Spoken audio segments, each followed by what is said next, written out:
More on this summit, former United States ambassador to Russia, John Sullivan, joins us here on set. He is also a CBS News contributor. Ambassador, thank you very much for being with us. What a momentous day. You have been in the room itself during negotiations with Putin. Not many people can say that. What are you looking for today? Well, it is truly a momentous day. There's potential upside. There's even potential greater downside. The risks here. It's important for the U.S., for the President Trump, to be prepared for what Putin might have to say, trying to put the president in an awkward position. They're doing a joint news conference. If I was back at the State Department where I served as Deputy Secretary of State, I'd be very anxious about this meeting and want to make sure that the president was appropriately prepared and was able to defend himself in our interests against a very wily adversary. Given that, what's the number one thing that you would tell the president if you were preparing him for this? Well, the first thing is to understand the person that he's speaking with, and that person can't be trusted.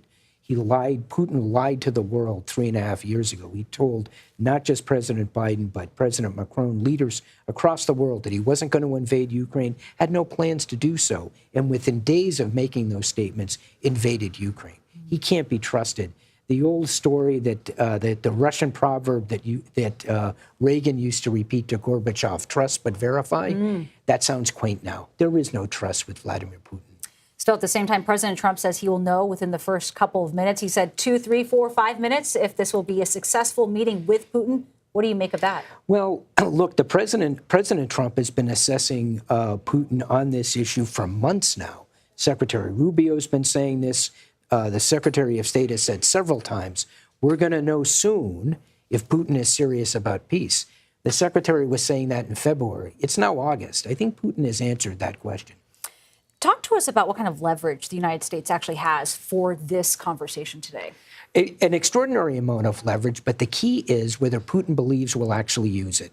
The secondary sanctions, the economic impact that the United States could bring to bear on the Russian economy is substantial and would affect Putin's war effort. There's no doubt about that. The question is whether we have the nerve to do it, whether the president will do it. That's the question. And I think in Putin's mind, it's at least an open question, given how long we have delayed since the start of this administration in bringing that pressure to bear on Putin after it's become clear over many, many months that Putin isn't interested in peace or a peaceful resolution to this conflict. He wants victory. Well, we will be watching, the world will be watching, and we know that we'll be checking in with you throughout the day on all of this. Ambassador, thank you very much. We appreciate it. And we'll have complete coverage of President Trump's meeting with Putin from Alaska all day. John Dickerson is in Anchorage alongside Face the Nation moderator Margaret Brennan. And you can watch it all play out right here on CBS News 24/7.